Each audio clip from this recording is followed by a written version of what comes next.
Morning everybody, thank you very much for joining us on our fourth day of BNF Healthy Eating Week 2019. Today is Get Active, so hopefully you've got lots of things planned for today.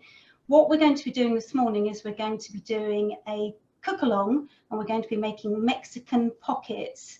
And as Roy said, hopefully you've got all your equipment, all your ingredients ready, and you've got yourself ready to cook. So it's important that you've made sure that you've put your hair up if you've got long hair, you've taken off any jumpers if appropriate, you've rolled up your sleeves, you've thoroughly washed and dried your hands, and you've got a nice clean apron on. Once you've done all of that, then you're ready to cook.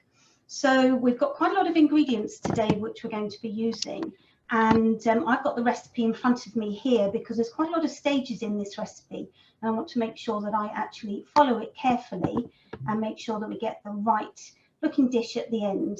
So make sure you've got your recipe and you've had a good read through before we actually start. And what you might notice on the recipe that it says it's got a complexity level, and for this particular recipe we've said that it's a medium-high complexity, and that might seem quite high for something we're doing today because some of the actions we're going to be doing are relatively simple, but actually if you look at it, there's lots of ingredients and there's lots of different steps that you're going to be doing, and some of them are going to be repeated. So all of that adds to the complexity of the recipe, which makes it a medium-high complexity recipe. So what we'll do, I think we'll start. So I've got myself all ready here. Hopefully you've got your oven on, so you need your oven on to gas mark 6, 200 degrees centigrade, and you need to lightly grease or line a baking tray, and I've actually lined my baking tray, so I've got that ready. And then we're going to start preparing the filling ingredients, and we're going to place them in a bowl. So I'm going to get my bowl ready. So I've got 2 bowls because I'm going to be making the filling ingredients, and then I'm also going to be making a salsa later on as well. So hopefully you can see what we're doing here. So the first thing to do is we're going to snip or slice the spring onions into rings. So I'm first of all going to start off with a knife, and I'm going to slice it, but I'm also going to show you about snipping it. And this is something I haven't really done before, but actually I think it's a really nice easy way to cut some vegetables, particularly things like spring onions or peppers, which we're going to use later on. If you're not particularly confident with using a knife, and you'd like to still join in, but you would like to use some scissors, then that's great. So you might see on this spring onion that there's a little bit of outer skin that we need to take off. So I'm just doing that quickly. Take that off, and then hopefully you've got a waste bowl ready, as I have, and then you'll be able to compost any of the waste from the vegetables that we've used today. So first of all, we're going to take the top off. Well, it's probably the bottom actually, because that's normally where sort of the hairy roots are. And we're going to take the top off, and we're going to bottom and going to use our claw. So I'm going to hold my fingers nice and tightly on the top, and then with the knife take that off. And I'm just going to put that in the waste. And then again with the claw, I'm going to slice it into nice fine rings, moving my fingers back as I'm going along. I'm going to stop there, and I'm now going to put that in my bowl, and I'm going to get my scissors, and I'm going to cut the rest. Now, good thing to do though with this is to make sure that you're actually doing it over the bowl, because the action of cutting can actually make the little bits of onion fly everywhere, and we don't want that. So we're just going to quickly do the rest of that into the bowl. There we go. And there's our spring onion. So hopefully you're still with me. Now we're going to dice the pepper. So I've cut my pepper in half already, and I've just left the stalk and the seeds because I'm just going to take that out and show you about removing that. So literally just put your fingers in and pull it out. You might want to get rid of the white flesh. That's a little bit bitter. And you also probably want to get rid of the seeds.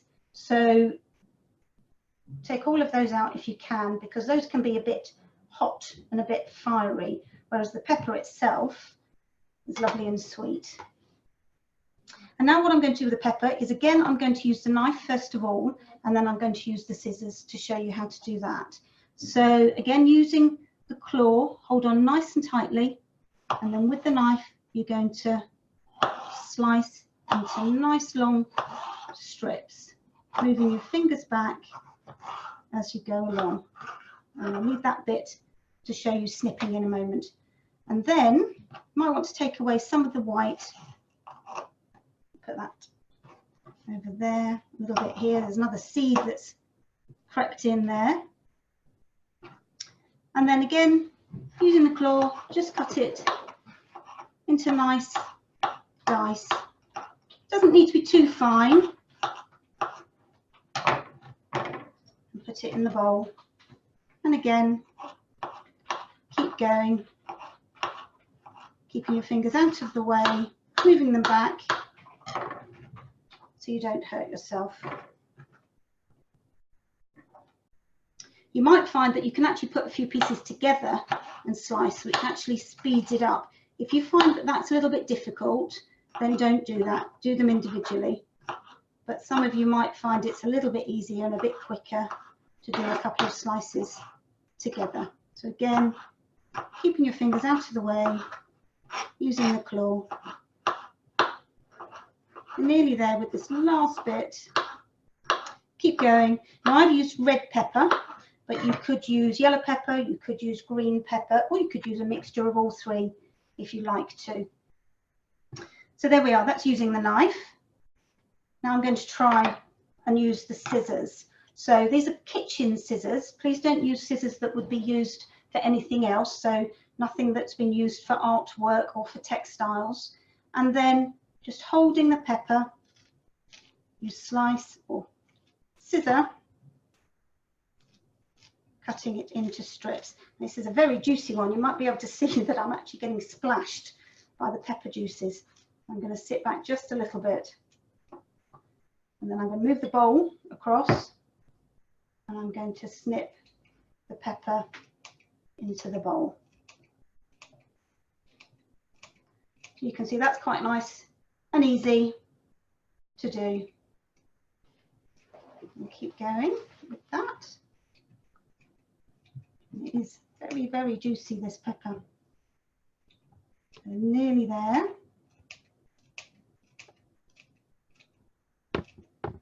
A little bit more. And then what I'm going to do is I'm just going to wipe down the board after I've done this, because you'll be able to see there's quite a bit of juice, pepper juice on the board. So I'm just going to wipe that off, just so we keep it nice and tidy and we clear up as we go along.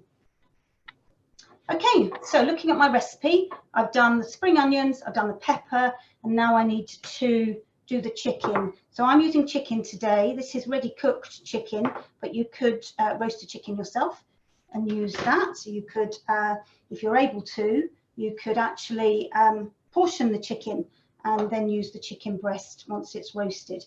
Or if you're vegetarian, you could use tofu, or you could actually keep out, just use it as vegetables and not worry about adding any protein on this particular occasion.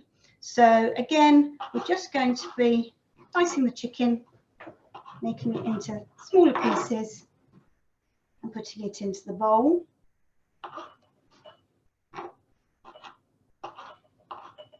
And alternatively, you could actually use something like a mycoprotein if you wanted to. So there are lots available, and you could actually add that instead if you wanted to, rather than the chicken or the tofu. Okay, so there's our chicken. And then the last bit for this part of the preparation of the ingredients is the cheese. So I'm going to be using reduced fat cheddar cheese, and this is actually a lovely mature cheese, so you get quite a nice sort of bite, sort of nutty flavour to it. So I'm going to use the grater. I have my block of cheese here. Now, really important when you're using a grater that you keep it nice and tight and firm on your board. Don't be tempted to hold it over the bowl and grate it that way. It's much, much easier and much safer if you hold it nice and tightly to the board. And then also it's very tempting as well to just grate up and down when you're grating. But again, it's much safer just to go in one direction and just keep going down. And the other thing as well is that people get a little bit worried about what's going to happen at the end. They don't want to grate their fingers, which is obviously something that's very important, because a grater actually is quite sharp and you could hurt yourself if you're not careful. So the best thing to do is just leave a little bit at the end. And for something like this, actually it doesn't matter if you've got a few bigger bits of cheese at the end, because they'll all melt in the dish anyway. So there we are. There we have our grated cheese, and I'm putting that into the bowl as well.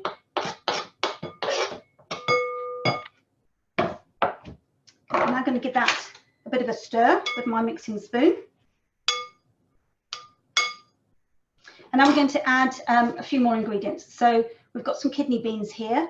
Now these are drained and rinsed, so I'm going to add those. What you could use instead, if you wanted to, this is a tin of mixed bean salad. So that's something else that's a bit different you could add instead of kidney beans, or you could add some haricot beans or even chickpeas if you wanted to do that. So I have my kidney beans. I'm now going to add peas. So these are frozen peas. And then I'm going to add sweet corn. This is actually tinned sweet corn, but you could add frozen sweet corn if you wanted to. And again, I'm going to give it a stir. And the colours of this, I just think are wonderful. I love making this dish. When I make this at home, I actually do it in a slightly different way, and I do it as quesadilla, which is a wrap which you spread the chipotle paste, which I'll tell you about in a minute, onto the bottom of it. And then you actually dry fry the wrap with the filling, and then another wrap on top, and then dry fry it, and then turn it over and cook the other side. But actually I thought something like this was actually quite different, quite interesting to make as a pocket, which means you could perhaps have it for lunch for school or take it on a picnic or something like that. So now I have my paste. Now this is absolutely wonderful. It smells fantastic. It's got a really lovely smoky smell to it, but it is quite hot and spicy. So do be quite aware of that. So on the recipe, I've said to use half a teaspoon or half a 5 ml spoon of paste. So that probably is about that much for this dish. Okay, so I'm going to add that in. I have suggested that you could add a little bit more if you wanted to, but do be aware that it is hot. If you haven't got that sort of paste, then you could use chili powder. Now, mild chili powder is good for this, and I would probably use 1 5 ml spoon of mild chili powder. Now, I know that's more than we've used for this paste, but the paste is actually concentrated, so you need a little bit more of the chili powder. But I don't know if you can see there, you can see the lovely colour, and it's now going a sort of lovely golden colour from the paste. So that's now our filling done. So I'm going to put that to one side. So just checking I've got everything there, and I have. And I'm going to put that to one side for the moment. And now we need to get the actual pockets themselves ready. And I just need to tidy up just a little bit. And my assistant Roy is helping me here, which is very kind of you. Thank you.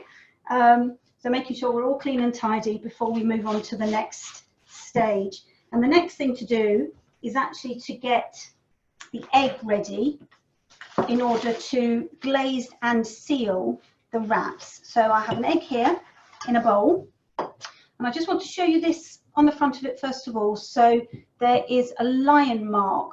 Hopefully you can see that.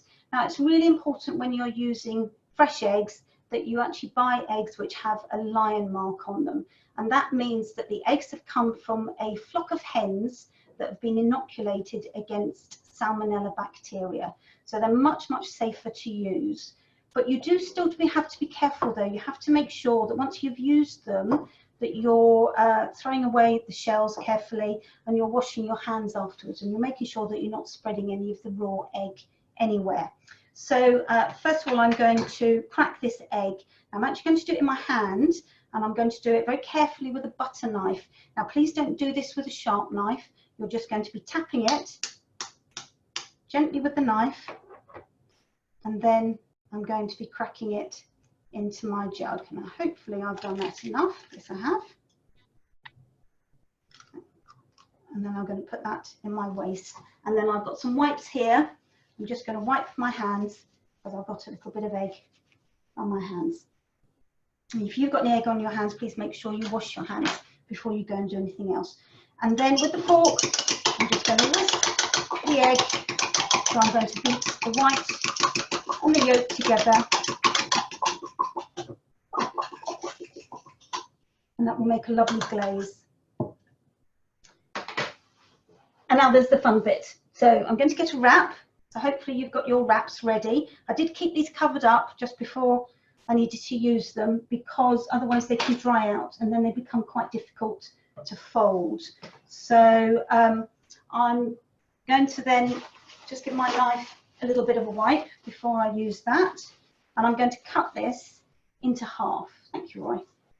So cut it into half, nice and firmly. Put that to one side, and then I'm going to do the same with my second one. You could use mini wraps if you wanted to.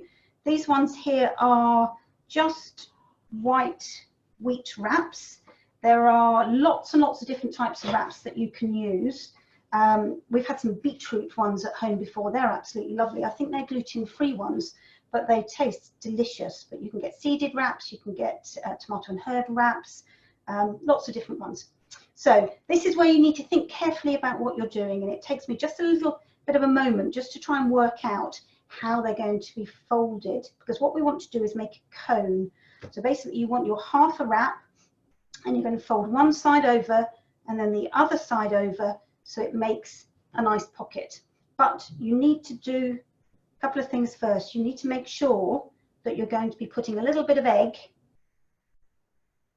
on the edge so that you'll be able to seal it, because you're going to fold it over and it's going to seal like that. You want it to be able to stick together.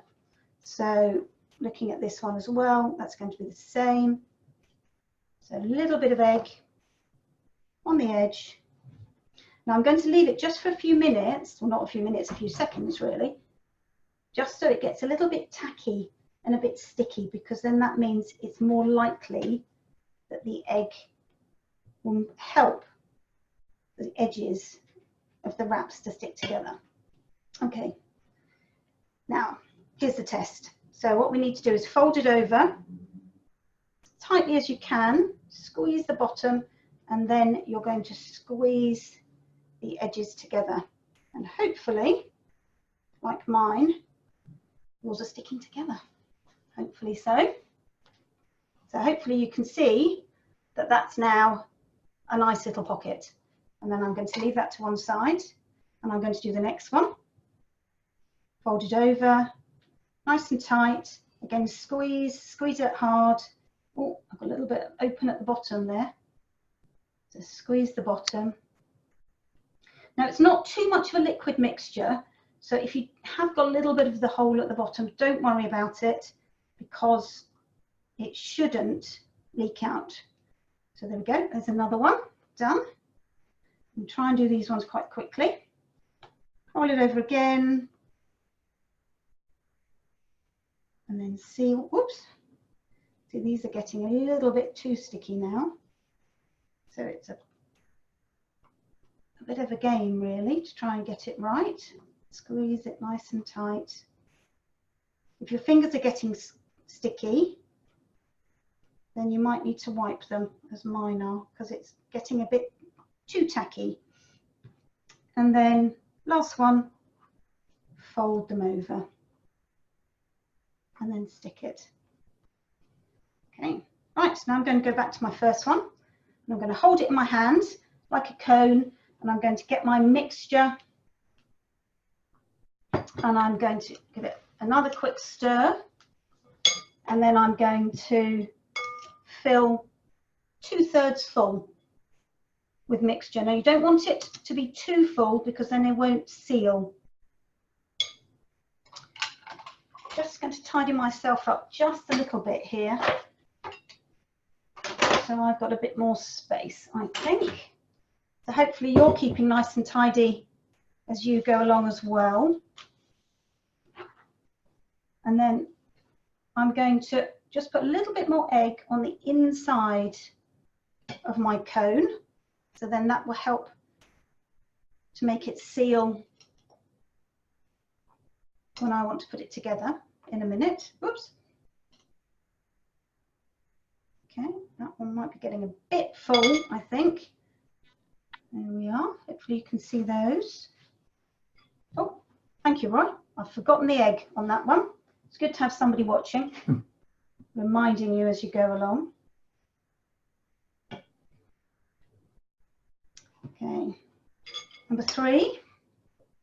So this is where I was saying with the complexity of this recipe, this is something that's obviously got to be repeated. So that's actually going to take a little bit of time. So that adds to how complex a recipe is going to be, because it's not just the skills that you're going to be using when you make a recipe, it's actually all the other actions that you're going to have to do in order to make a successful product at the end of it. So getting to the end here, so it might be that I've got a little bit more I can put in, but what I don't want to do is put too much in, because otherwise they just won't seal. So I think for today I'm going to leave it like that.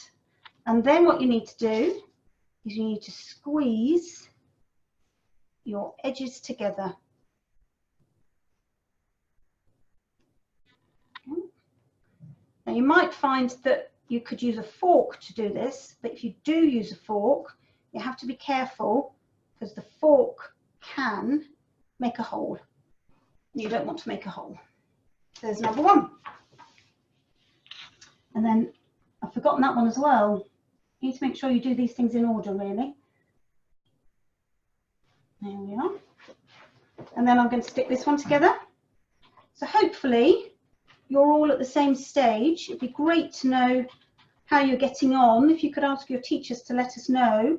Roy can read the comments in the chat box, and then he can let me know how you're getting on, or if you've got any questions. It will be good to hear if you've got any questions. So nearly there with this one. And I think this is a lovely, easy lunchtime snack, or something to put in your packed lunch to take to school, or somebody could take them for a packed lunch for work. Particularly, we're going to do a nice salsa as well, so that adds to the fibre content and the fruit and vegetable content of the dish, and we'll talk about that a little bit later on. So this is the last one to try and squeeze together. You have to do it quite hard, trying not to make a hole. And there we are. We've got some schools getting back to us now, Francis, so they're all good. They're just trying to get the tops to close. I know. Which I think we can share their Yes. cane. Another one, they're doing really well, but they're just a little bit slow as the wraps are taking a little bit longer. But if you haven't done it before, Absolutely. that's going to be absolutely true. Absolutely. And then year 7, I don't know the school, but year 7 have said it's great, and Jake particularly loves the recipe. Excellent. Thank you, Jake. I'm really pleased. That's really good. Okay. But yes, I can understand, because this is actually the 3rd time I've made these. In fact, it might even be the 4th time I've made these.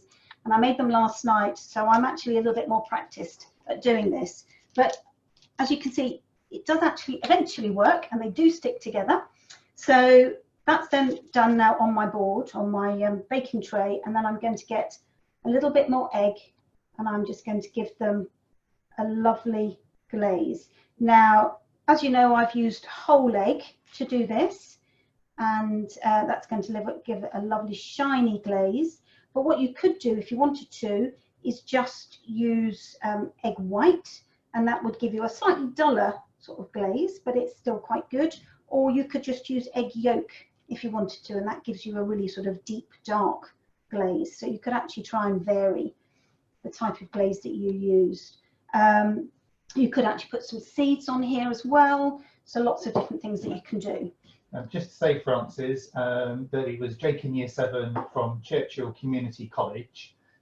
Paul and David there also say that the Mexican wraps are lovely, very tasty, and they're working hard to get all the challenge cards signed off and win Healthy Eating Week stickers at the college. Fantastic! That sounds great.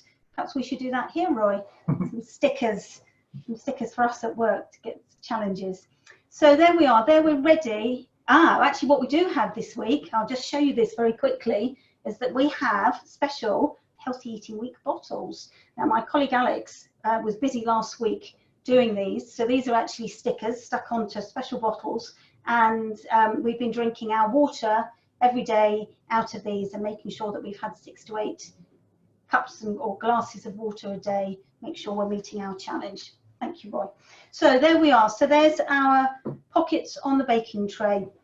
The next thing to do would be, thank you, Roy. Roy's now going to go and put them in the oven. The next thing to do would be to make the salsa. Now, I know that some of you might still be working on your pockets. Some of you may need to put yours in the oven and then get on and do your washing up.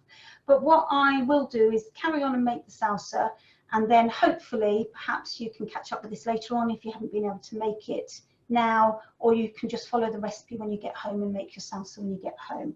So I do actually have a clean chopping board here, which I'm going to use for the next part of the recipe. And again, I'm just going to tidy up just a little bit. And I've got some other pieces of equipment here that I'm going to be using. So these are my ingredients. I'm just going to give my knife just a little bit of a wipe. Okay, so just checking what I've got. So very quick salsa that we're going to be making here. So we're going to use tomato. We're going to use another spring onion, and then we're actually going to use some fresh chili, and I'll explain about the fresh chili in a moment and how important it is to make sure you're being very careful with the way you handle a fresh chili, because what I don't want you to do is hurt yourself. And then we've got lime as well. Just to say, Francis, that Parkside School are doing well, and they just need a little bit more time for the filling and sealing, which I'm not surprised. Yes, it does take a little bit longer. So hopefully as you're filling and sealing, you can perhaps just listen along to me as far as making the salsa is concerned, and then you'll be able to catch up with your teacher later on in order to be able to finish that. So, so first of all, I'm going to start with the tomato. And this is just a quick salsa, so all I'm going to do is I'm going to slice and dice it. If you had a bit more time, you could actually skin the tomato, so take the skin off, and you could actually take the seeds out as well. So I'm actually going to use the bridge on this occasion, and I'm going to put my knife in between my fingers and cut it in half. And as I said earlier on, it's really important that you make sure when you're cutting something that you don't have it on a sort of its rocky side, really. So you need to turn it over and make sure it's nice and firm, so that your knife is less likely to slip and you're less likely to hurt yourself. So again, with your knife, and we're going to use a claw, we're going to cut into slices, moving my fingers back, and then again, you see this, it's lovely juicy, it's got lots of seeds in it. You could take those out if you wanted to, but I'm going to keep them in. And again, I'm just going to just roughly chop this tomato. So you could use cherry tomatoes for this, you could use beef tomatoes. There's so many lovely tomatoes these days that you can use. There are also lots of different coloured tomatoes as well, so you could have a multicoloured salsa if you wanted to. So again, I'm going to use the other half, moving my fingers back. Whoops, it's quite soft, this one. And then again, cut into nice, fairly rough dice. Definitely going to have to wipe this chopping board before I move on to do the next thing. Again, keeping the fingers back, and there we are. So that's my tomato ready. I'm going to put that into my bowl.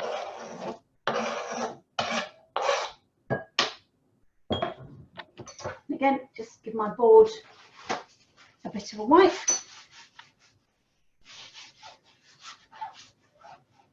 There we are. Okay, now we're going to do the spring onion. I'm going to do the same again. Take the end off, and then I'm going to again use my knife to cut into rings. And as I showed you earlier on, you could actually use the scissors to do this if you like to. So, and I love the flavour of spring onions. They just add a really sort of fresh, summery flavour, I think, to so many dishes. And I know some people don't really like onions which are raw, but spring onions, because they've got quite a nice sort of sweet flavour, I think can be eaten quite nicely when they're raw. So I'm then going to add that to the dish as well. Oops.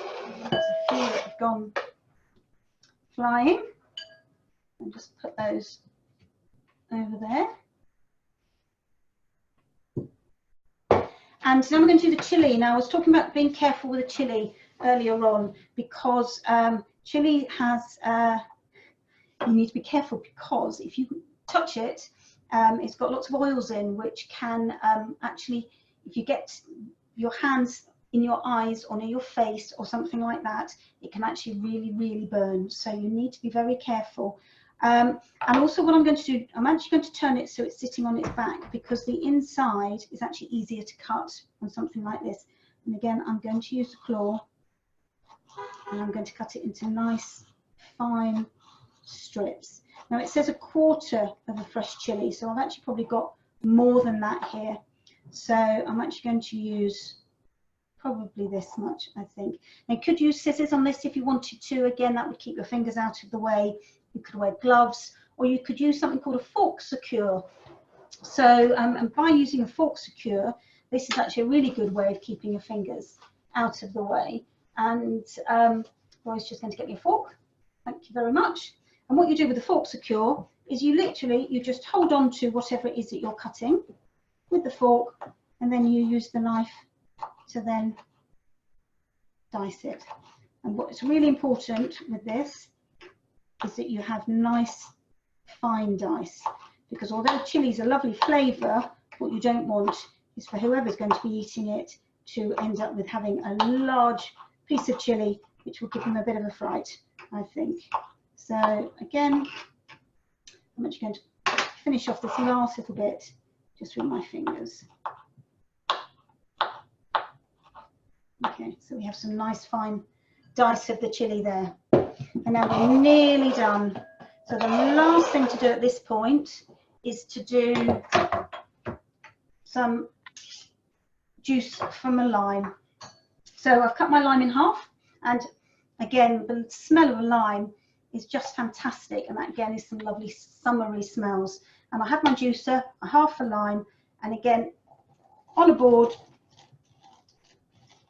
push it down nice and tightly and give it a really good squeeze.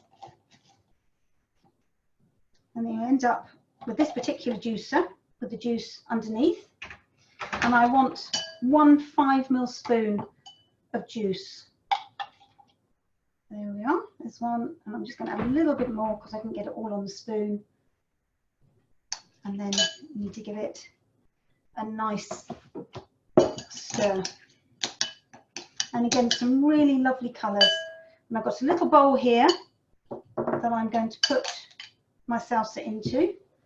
And then you can put the salsa on the side of your pockets once they're cooked. And you can add a little bit of coriander or something else on top as a bit of decoration. So Roy very kindly is bringing some that I made earlier, so to show you. So it's my little dish of salsa. Thank you, Roy. These are my pockets that I made before, and there's a little bit of salsa that you can have on the side. And there we are, Mexican pockets. Okay. Any other questions, Roy?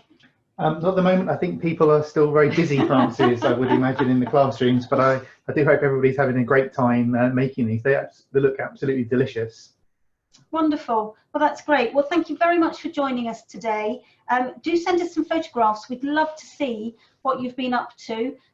Do tweet us, and our hashtag is BNFHEW19, so 19. So do tweet us and send us some photographs, because we'd love to retweet them, and we're keeping a record here of what everybody's been doing. So it would be absolutely super to see what you've been up to this week, both for today and what else you've been doing. And good luck with the school trying to get your challenge stickers. We'd like to hear about that as well. So hopefully you're well on the way to getting all of your stickers. So thank you very much, and I hope you have an enjoyable day. Bye bye then.